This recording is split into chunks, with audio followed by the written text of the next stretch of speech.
Just a month ago, there were 23 countries that set up swap lines to bypass the US dollar. This is the East-West cycle, the maximum spending demographic, the wealth distribution cycle, the household debt to income ratio cycle, the stock market cycle, the Kondratiev wave, and world monetary systems, and they're all pointing to a massive deflation that should be coming in the future. In Japan, they're trying to beat deflation by just expanding the currency supply, and it doesn't work. If you're a Keynesian, you think it'll work, but Japan's been trying it now for 2 decades, and it hasn't worked yet, and so now the US is trying it. This is starting to fall apart, and it's falling apart at an increasing rate. It's happening faster and faster. I'm up at the Cambridge House Investment Conference in Vancouver, Canada, and I'm about to go on stage in a few moments, and I'm going to be talking about why I think there's deflation coming and it's coming soon. I'm going to be going over what I call the golden nails in the dollar's coffin. The US dollar standard as the world's reserve currency, its days are numbered. Episode number 3 of Hidden Secrets of Money was about the death of the dollar standard, and we're getting closer and closer to that day, and it seems like every week now there's another nail in the dollar's coffin. So this is just an update on that and a progression of it. So I hope you enjoy this. I hope you get something from it. Come on in and join me.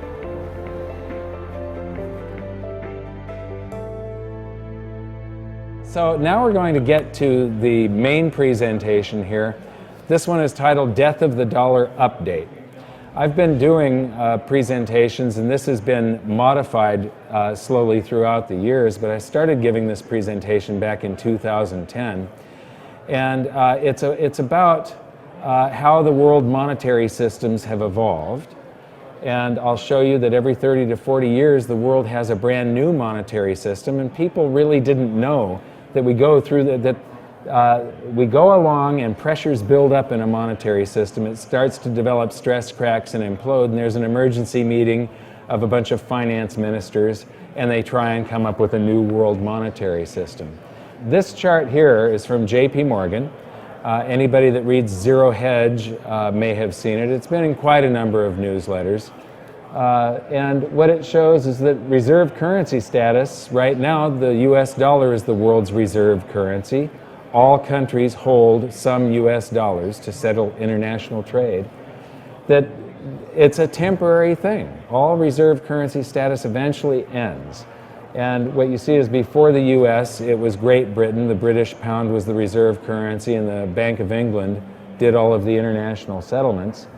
Before that, it wasn't really reserve currencies, so this chart is a bit mislabeled. It was actually just predominant currencies. You didn't have really organized central banks that held other currencies in reserve and one currency to settle international trade. What you had was a currency that happened to be the majority of the currency on the planet.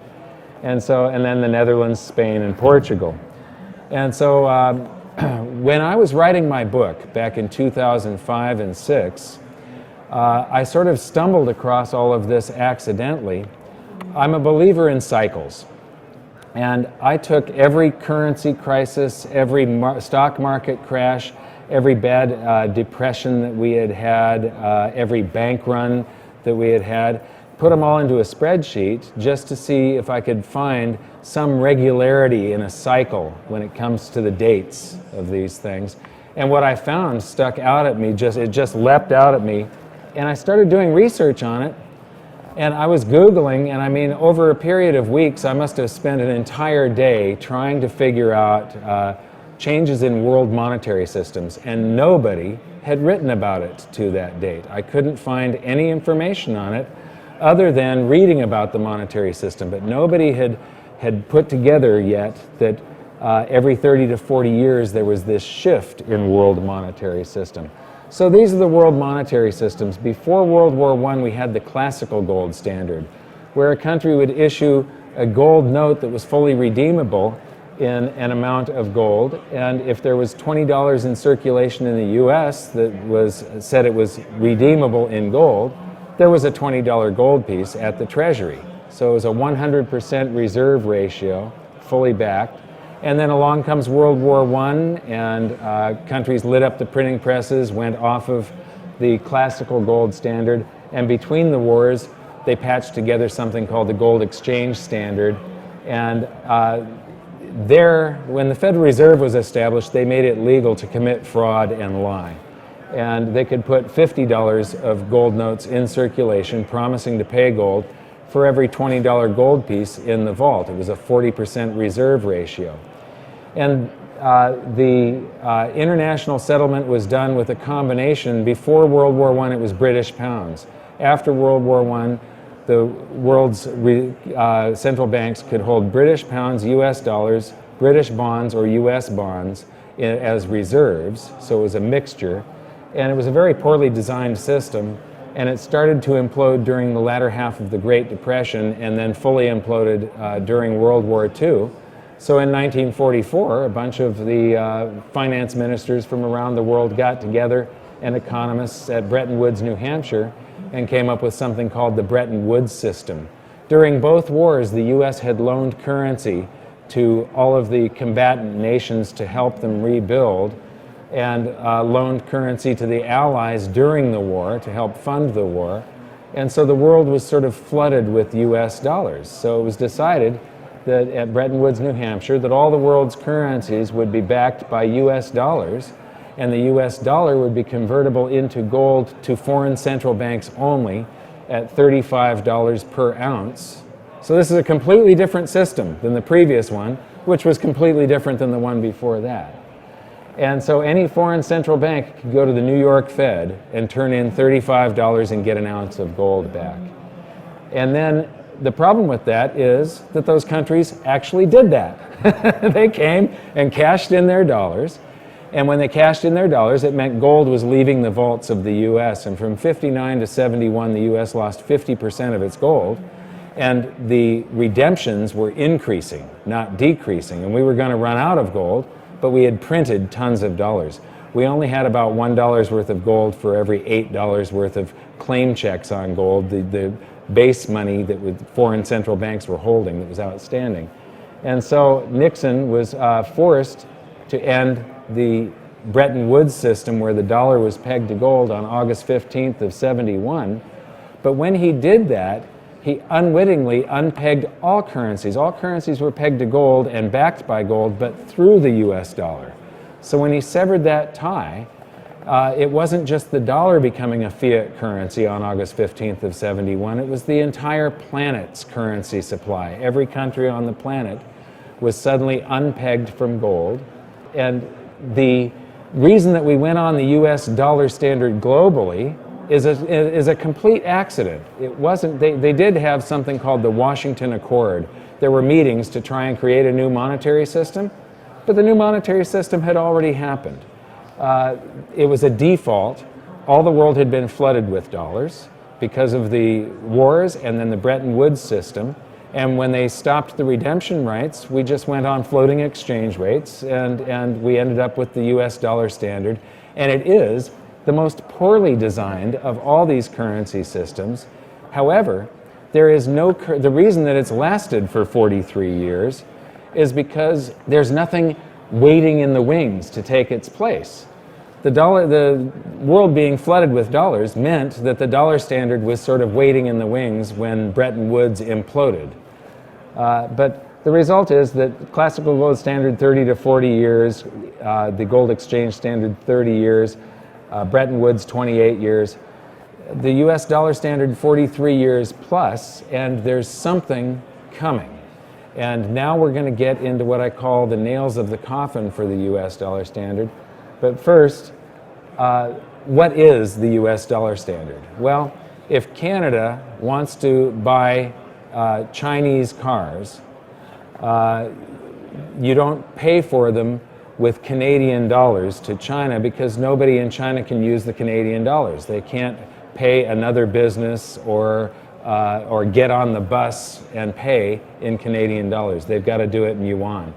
So what happens is a car dealer here that's buying Japanese cars will convert the Canadian dollars into American dollars and pay the American dollars, and over in China they are converted into yuan because it's such a large and liquid pool of currency that all the other currencies can be instantly traded back and forth into and out of US dollars. So, everybody has their local currency that they use in each region, but when it comes to international trade, it's all done in US dollars. Every currency is converted into the US dollar. You pay another country, they convert that into their currency. Well, what has happened in the over the past decade, this is starting to fall apart, and it's falling apart at an increasing rate. It's happening faster and faster. These are the countries that are trying to avoid the US dollar in trade. They are actively putting policies in place and trying to bypass the US dollar. These are the countries where the use of a dollar alternative, such as selling oil in euros or gold, triggered war. The countries with the boxing gloves, gold has been introduced as a competing currency. Utah made gold a legal tender money in the state of Utah. And then the countries with the up arrows are the countries that are actively accumulating gold. Central banks are big buyers of gold these days. The airplanes are repatriation of gold. Venezuela got their gold back from the Bank of England. Germany is getting their gold back from the New York Fed, but the New York Fed doesn't have it. It's going to take 7 years to get it back. And then the question marks are probably future gold repatriations. It's citizens demanding of their government that their government repatriate their gold from the New York Fed or the Bank of England, the old entities that used to do the international settlement under those previous monetary systems.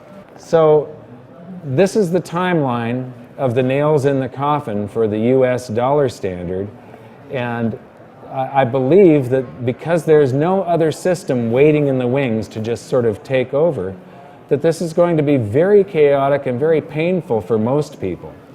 In 1971, August 15th, Nixon removed the gold backing and all the world's currencies became fiat floating currencies.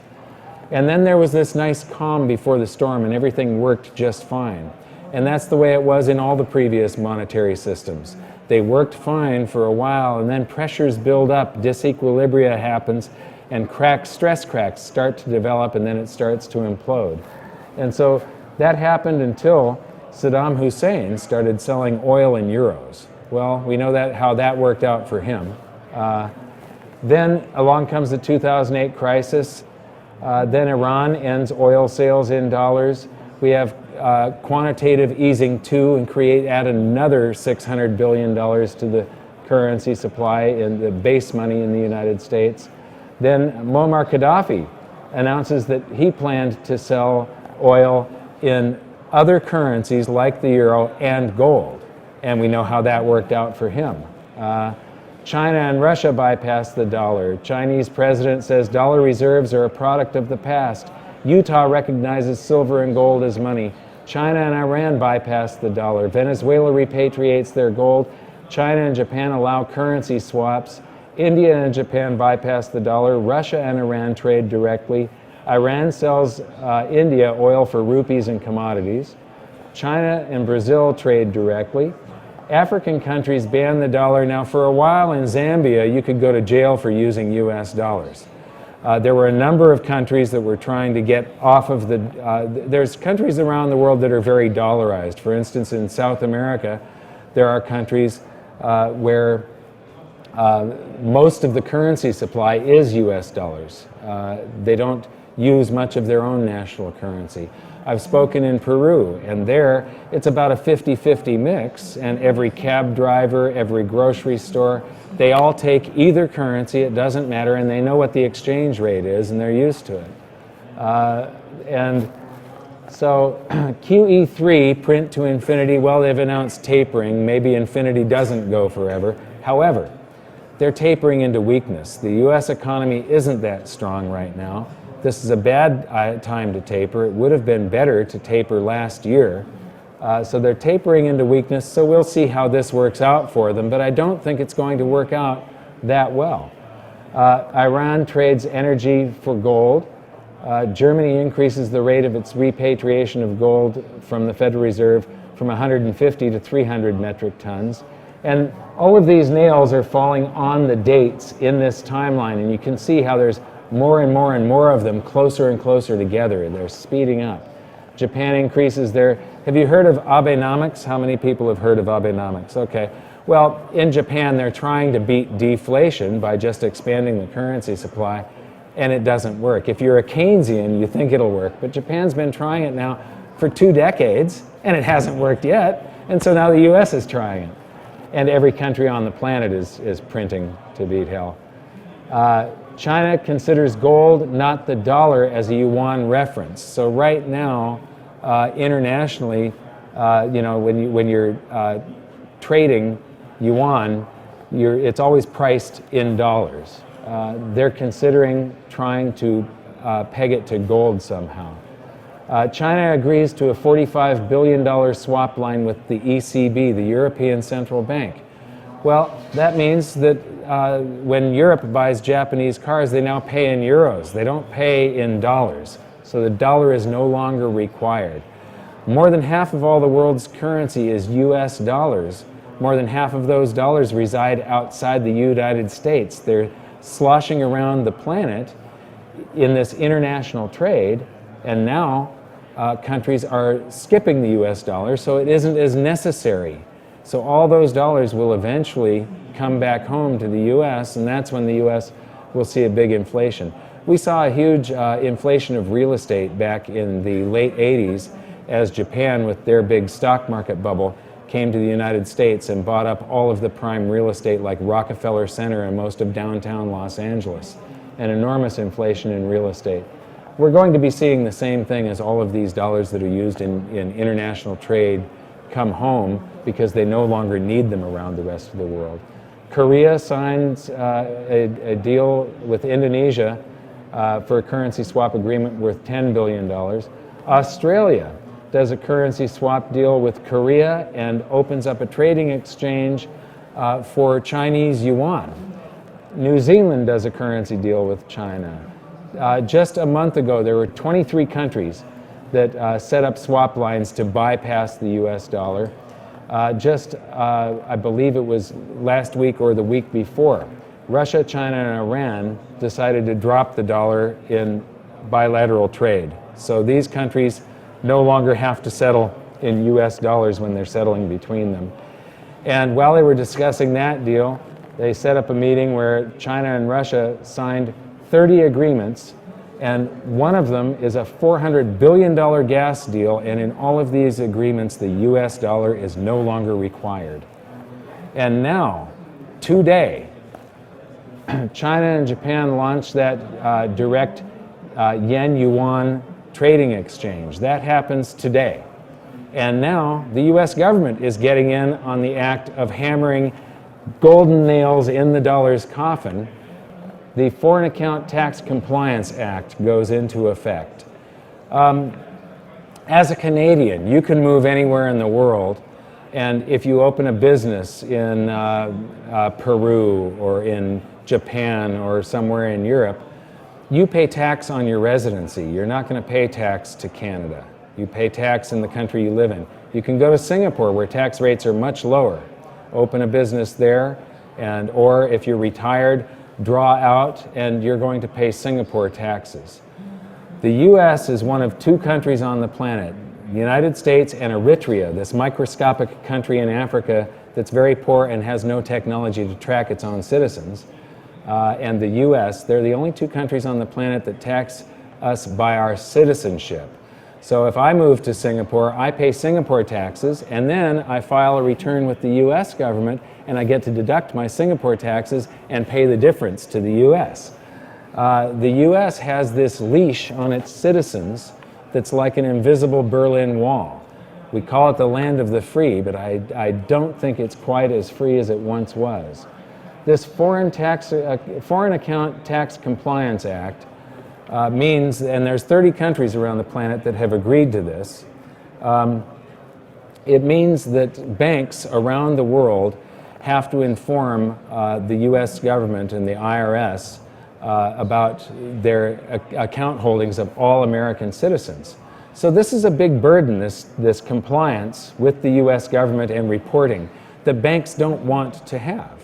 And the result is that very few banks on the planet now want to deal with US citizens. So if a US citizen can't go and open up a business in Singapore and a bank account to be able to operate that business with, that means that there's going to be less use for US dollars in the future abroad. And so it's just one more nail in the coffin of the US dollar standard. US citizens are being tracked all over the world, and our government is intent on squeezing its taxes out of them. It's a few days later now, and I thought that this was so important that I should stop the video right here and elaborate on it a little bit. On July 1st, 2014, all foreign banks and financial institutions are supposed to start reporting all Americans with accounts of more than $50,000 to the IRS. Now, the foreign banks don't want to do this, but the IRS and the U.S. Treasury are forcing them to do it by threatening to freeze them out of the United States financial markets if they don't comply.